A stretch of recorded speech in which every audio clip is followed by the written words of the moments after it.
શ્રી પરમાત્મને નમઃ.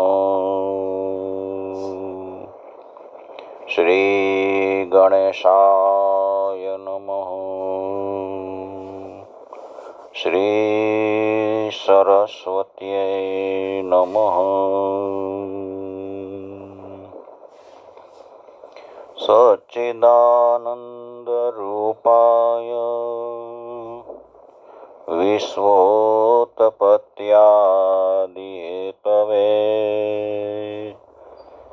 તાપત્રય વિનાશાય શ્રી કૃષ્ણાય વયં નમઃ.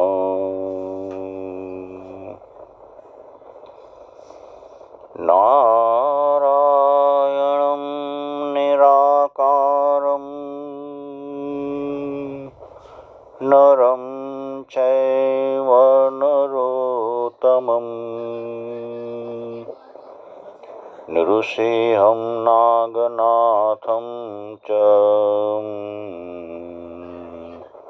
तं નમામિ હરિં પરમ.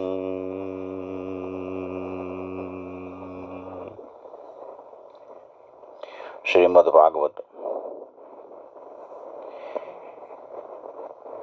ભાગવતની અંદર એમ બતાવ્યું છે કે તમે ભક્તિ કરો પણ અહેતુકી ભક્તિ, કોઈ પણ જાતના સ્વાર્થ વગરની ભક્તિ, અભિમાન છોડીને, કામના છોડીને, કોઈ પણ હેતુ વગરની ભક્તિ, એને અહેતુકી ભક્તિ કીધી છે, નિષ્કામ ભક્તિ. અને નિષ્કામ ભક્તિ કરવાથી જ પ્રભુ પ્રસન્ન થાય છે.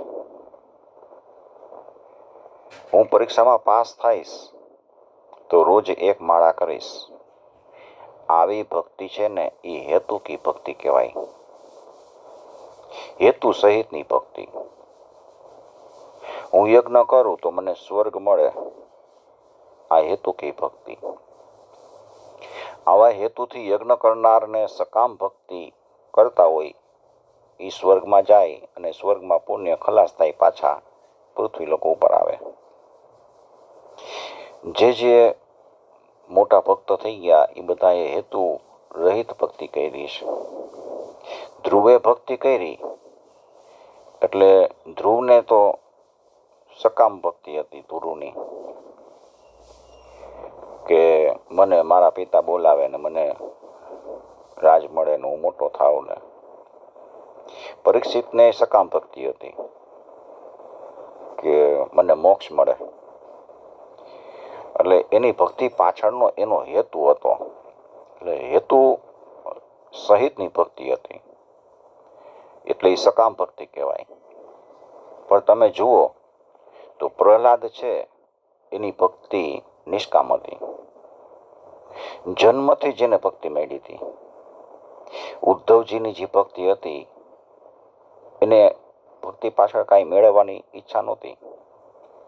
સુદામા પાસે કાંઈ નહોતું છતાંય એને ભક્તિ કરીને એ નિષ્કામ ભક્તિ એને કરી હતી.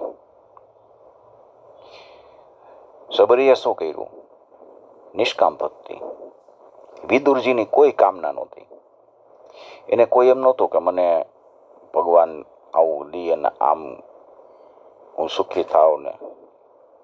એટલે આ બધા નિષ્કામ ભક્ત હતા.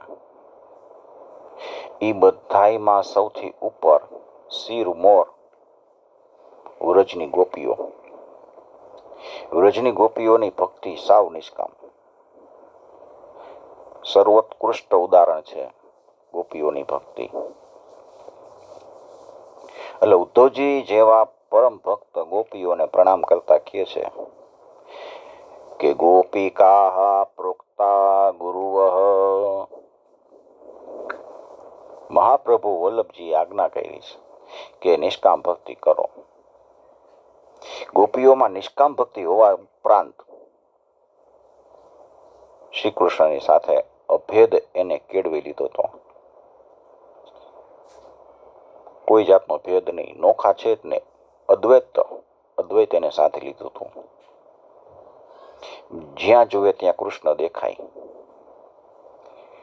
ગોપીઓએ ઉદ્ધવજીને કીધું છે, ઉદ્ધવજી તમે કહો છો કે કૃષ્ણ મથુરામાં છે, તમે ચિંતા કરો માં, પણ અમારો કૃષ્ણ તો ક્યાંય ગયો જ નથી, સદાય કાળ અમારા હૃદયમાં બિરાજે છે, મને તો બધે દેખાશે. આ ગોકુળની ગલી ગલીઓમાં યમુનાજીને કિનારે બંસરી વગાડતા દેખાય છે મને. આવો અદ્વૈત કેળવી લીધો તો અમારા હૃદયમાં જ છે. અહેતુકી ભક્તિનું ફળ શું મળે?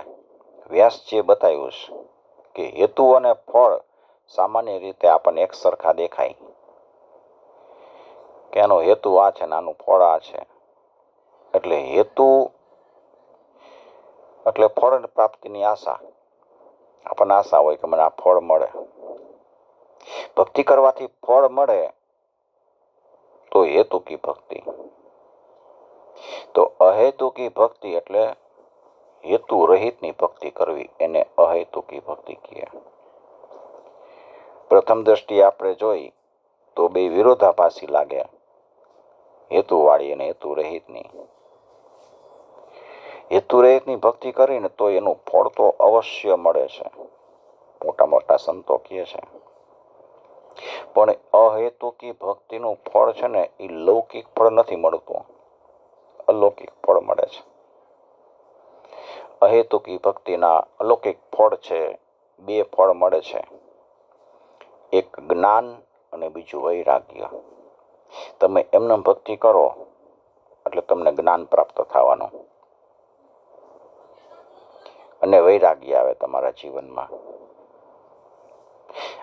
આત્માનો ઉદ્ધાર થાય, આધ્યાત્મિક જ્ઞાન પ્રાપ્ત થાય.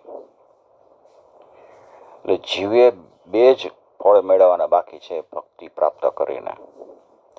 જ્ઞાન, જ્ઞાન કયું?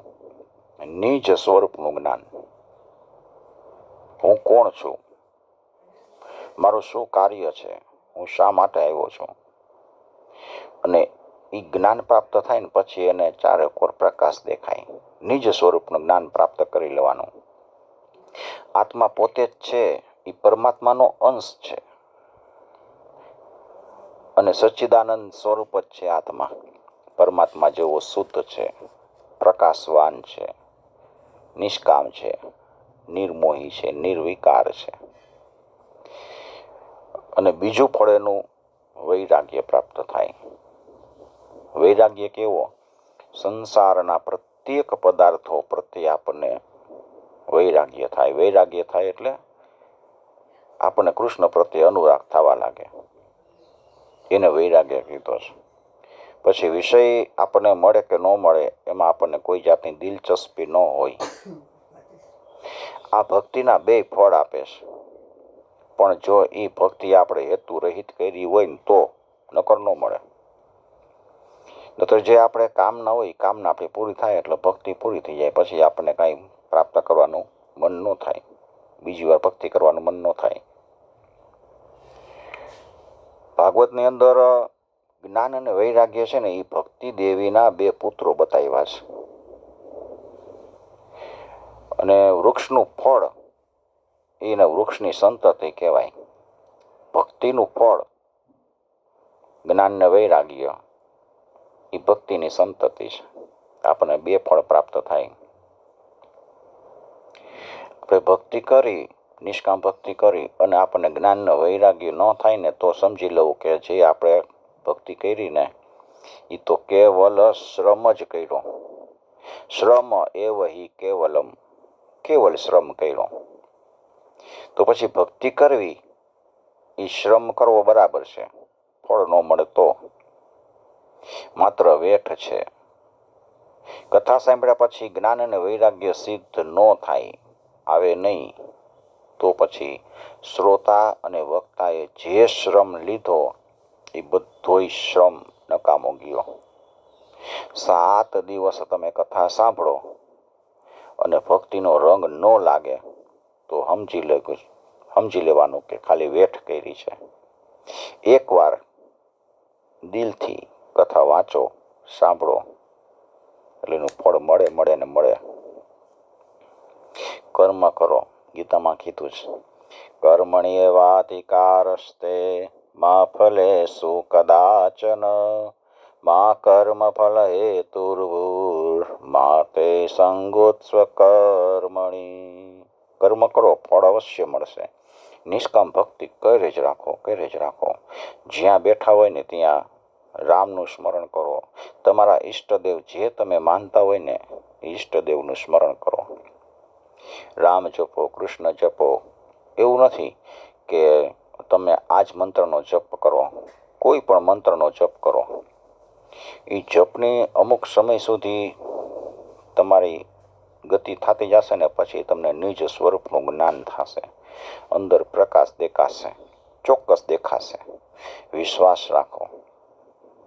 અને નવધા ભક્તિમાં તો કીધું છે કે મંત્ર જાપ મમ દ્રઢ વિશ્વાસા પંચમ ભજન સો વેદ પ્રકાશા.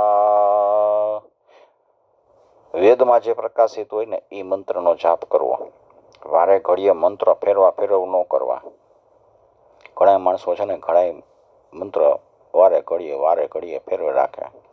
પેલા ગણપતિનો મંત્ર કરે, પછી એ કાંઈ દાદ ન દે એટલે માતાજીનો મંત્ર કરે, અને એમાંય કાંઈ હરખું ન મળે, 2-4 મહિના થાય પછી મૂકીને શંકર ભગવાનનો જપ કરે. એટલે વારે ઘડીએ તમે મંત્ર ન ફેરવો. બીજા બધા દેવને તમે માનો, પણ રોજ 5 માળા 1 માળા તમારા જે ઈષ્ટદેવ તમે માનતા હોય એની તો અવશ્ય કરવી. રોજ નિયમ કરી નાખવાનો કે 1 માળા તમે કરો, એ 1 માળા રોજ કરવાની જ, તો જ તમારી નિષ્કામ ભક્તિ થાય. અને એનું ફળ છે ને ભગવાન અર્પણ કરી દેવાનું. રોજ 5 મિનિટ તમારે ધ્યાનમાં બેસવાનું. આવી રીતે નિષ્કામ ભક્તિ કરવી જોઈએ. તો 2 ફળ પ્રાપ્ત થાય, જ્ઞાન અને વૈરાગ્ય. કર્મ કરો, નિષ્કામ ભાવે ભક્તિ કરો. એ જ આજનો ઉપદેશ છે. શ્રી પરમાત્મને નમઃ.